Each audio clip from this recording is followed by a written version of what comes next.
Hello, Pamela Sylvan here, the Mojo Maker, helping you ignite confident elegance both inside and out.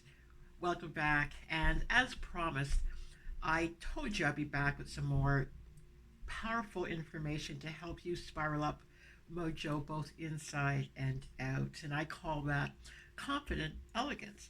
Now, on yesterday's video, I shared with you that I have been getting a lot of information and a lot of mail from people who are currently going through, I would say, a series of overwhelm. And I totally understand that. I'm basically going through the same thing. And people are wanting to know, how am I handling that? How am I physically handling that? How am I emotionally handling it? How am I spiritually handling it? And the question I ask myself, am I elegantly handling it? And when I say elegantly, it's not to say that I'm covering up or I'm posing or I'm ignoring the reality of a situation or anything like that. I truly believe that we have a choice of how we're going to go through the things that we go through. We're either going to go through them, I would say, the sort of messy, obstructive, blocked way, or we can take time to breathe, come to some sort of realization about things and awareness, and to find out who we are in the sort of messiness and the heartaches and the losses of our life. Now, before I go on with today's teaching, I just want to invite you to subscribe to the Mojo YouTube channel, so you'll always be getting videos like this when I pop them into my channel, and to subscribe to the Mojo newsletter, which I send out once or twice a week, and the details are at the bottom of this video. So let's talk about overwhelm and how to get through the overwhelming situations in your life elegantly. Now, today I don't normally do this. You usually see me just sort of rattling off my teaching, but I have my book, I call it my idea book, and I started this book back in September of 2016. So for the past 2.5 years, I've been writing down my ideas. It's not my journal, that's a totally different set of books.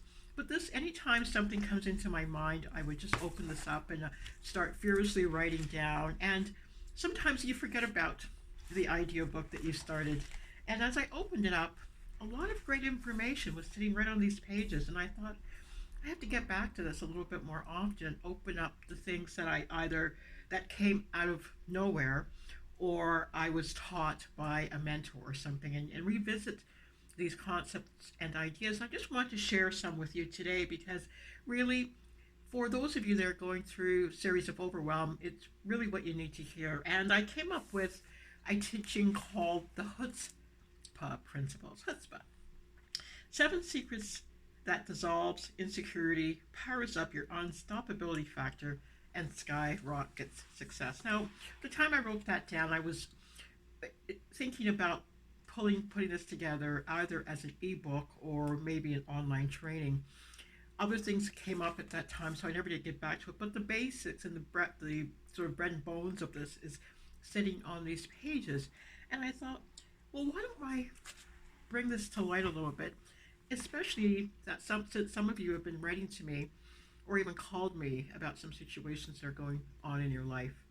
And it would even help me listen to it again as I walk through mine as elegantly as I possibly can. So I'm going to use my book today and read from it as opposed to trying to remember all of these facts in my head. Um, and there's no shame in that. Sometimes we need a little bit of support. So this is my support for today, okay? But one of the things I wanted to bring to your attention about as you move through the as would say the slippery slope of overwhelm is to learn to breathe, learn to contain yourself, learn to settle down, and to understand that in this moment all is well. And you might say, well, Pamela, you don't understand what's happening. And I don't have to understand what's happening. We all go through different types of overwhelm in our lives, and it comes down to the same thing. How well are you containing yourself? Have you allowed yourself to just run ahead, hands thrown up in the air and causing all kinds of distress for yourself and other people? Or are you able to breathe, settle down into the moment, and find some composure for yourself? And that's where the power comes from. Your internal power, which I call, as you know, Mojo, will not be activated if you are at total loss. If you've just disappeared into your head, looping in doubt, looping in fear, looping in confusion. It can't find you. You can't find it. So the first way to trigger your power is to find a place of, I would say, rest in within yourself, a place to settle down, a place to breathe, a place to contemplate, a place to pray, a place to meditate, if you will. But find a way to settle yourself. And the best way that I can possibly counsel you to do that is, if you can't find someone to talk you through it, is to learn to sit down and just count your way through. And I know it sounds very rudimentary, but seriously, count your way through. Focus on something, find something, whether it be an object outside your window like a tree or a candle or a flower.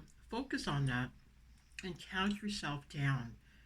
Count yourself down to a place of peace until you are able to breathe. And YouTube is full of breathing exercises. I can teach you some, but really you don't even have, I don't need me to teach you. Just breathe deeply in and out for 4 counts. In for 4 counts, out for 4 counts, until you can feel your shoulders dropping down and you're able to find clarity and peace in your thinking. All right? So learn to control yourself. Learn to bring yourself back to a place of power. Learn to bring yourself back to a place of stability. All right? It's about how stable are you and able to move forward into the place where you can start to find solutions. Okay? So let's assume that you have found this stability. What now? And I'm not here to talk you through all the steps to solve your problems. Right now, it's about how to power up, how to get to a place where you can start solving your own problems, because nobody can solve your problems for you. People like myself, I consider myself to be a courage and confidence mentor, can help you start thinking in a particular way, but you have to take the actions towards solving your own situations. But how do you do that? Most people are looking for saviors. You are your savior. All right, but we have to go through savior training. No one's ever taught us how to save ourselves. So I want to start giving you some of the things to put on your plate so you can consider yourself to be your own savior. And the first piece of advice I would give you is aim high. The reason that we continue to miss the mark in our lives is we don't aim high enough. We don't put ourselves in our minds into a place that we've never been before. That's why imagination and daydreaming and goal setting and writing your vision down in books like this is so important. On paper, you can start to see yourself in a way that you may not have seen yourself before. Maybe you might see yourself on the other side of your solution. What does it look like? What would it look like if your problem was solved? How would you be? How would you act? What are some of the things you would say to yourself and other people if your problem was indeed solved? Start writing the solutions down in books like this. If you have a computer, write it down. Writing is so much better. I advocate pen and paper all the time. Technology is great, but nothing like the power of the pen. And start writing these things down. You don't have to show it to anybody, but learn to ask yourself these types of questions. And let's skip to the next one. Learn to ask powerful producing questions. We ask disempowering questions like, why did I get myself into this problem? Or how did I get myself into this problem? All that is going to produce is another set of looping answers back to you that will keep you asking the same question, and there are no solutions. So learn to ask empowering questions. You are in the problem. You are in the overwhelm. You are in the situation. A more empowering a more empowering question might be something like, how can I move through more easily or effectively to a solution? What are possible solutions for this? Which solution should I first entertain to start moving towards an effective and powerful solution? All right, learn to ask energetic manifesting questions. We ask the wrong question. We ask questions that keep us stuck. We ask questions that keep us afraid. We ask questions that disempower ourselves, and the solutions are nowhere in sight. Okay? So what else? Learn to think things in a new way. And I think would need someone to help you with that because we don't know what we don't know. And if we don't understand how to think new, we can't. And this is where a mentor usually comes in because they are able to help you think new and effective thoughts. This really helped me when I started working with the mentors. I would they would say things to me that I hadn't considered before. And anybody can be a mentor, by the way. Sometimes it's just a matter of listening to other people. We spend so much time talking, we don't take a lot of really great, wise information in. A book can be a mentor. But work with somebody. I really advocate working with someone because they will be able to help you move through your thinking in a way. It's not about them telling you you're wrong. It's about listening to other people and how they've solved information and what they can do for you. If they can help you avoid the pitfalls that they see that you're going to fall into at any point, why not follow their lead and listen? Mentorships and apprenticeships have been an age old way of people passing on information and wisdom for eons. Why not follow that through and do the same for yourself? Mentorship, mentorship, mentorship. It's a beautiful way to onboard new and powerful ways of thinking. Okay? Also, be open to new beginnings. We want some of the reasons that we're stuck in our situations is that we don't want to give up the old way. We see the new way, but we tirelessly and ineffectively hold on to our old way of life. In order to move on to the new people, we have to give up the old. There's just no other way. If it's not working, it's not working. And no matter how many times you go running up against the old situation, it won't change. Sometimes life is just trying to tell you something. Let go and move on.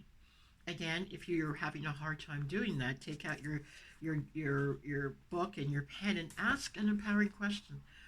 What can I do to let go of the situation? How can I best let go of the situation? What type of help do I need that will help me move on to the new situation? And wait, the answer may not provide itself right away, but it will come if you continue to ask and wait and listen. And sometimes it might show up in the form of something that you're watching on TV, or somebody walks into a room and says something, or you see something, but whatever, the answer will arrive. It's just a matter of you asking and putting it out there into the ethers for the answer to return back. So let's move on. The other thing I advocate for people is shifting themselves up into a place of above average. Become an above average person in your life because a lot of the people swirling around in overwhelm and messes are stuck in a sort of average way of thinking with average types of people and average types of situation. Become an above average person. And this is one of the things I teach in my Confident Elegance program is how to become an above average person. Now, I'm not talking about being rich and famous and overly fancy. It doesn't take much to be an above average person, by the way, folks. Most people have conformed to the ways of their friends, to how things have always been, to the lowest common denominator, I call it. And an example of this is, for instance, I love to wear hats, and any opportunity I can get to wear a real chic, fancy hat, I'm all for it. Some of you have seen my photos on Facebook and things like that. Most people wouldn't do it because it's not the norm. Well, of course, it's not the norm, but that's the beauty of it. Why become part of the wallpaper and stuck with it within the middle of the masses by trying to look like everybody else and be safe and secure? There's no glory in safe and secure. This is all part of the conversation around coming out of overwhelm. Sometimes we just have to snap out of it and become a little bit different, take a little bit more risk finding solutions to your problems, risk being different, risk being above average, risk asking better, more powerful questions. Um, be bold. Be bold in your delivery, and use public declarations. Now, what the heck is Pamela talking about, you might be saying? When I say use public and bold declarations, tell people, let's first of all, tell yourself out loud what it is you want from your life. What is it that you want? This is where most people stay stuck. They've never considered what they want. They have a job that they go to every day. They may have a relationship. They may have a family. They may have someplace that they live and call home.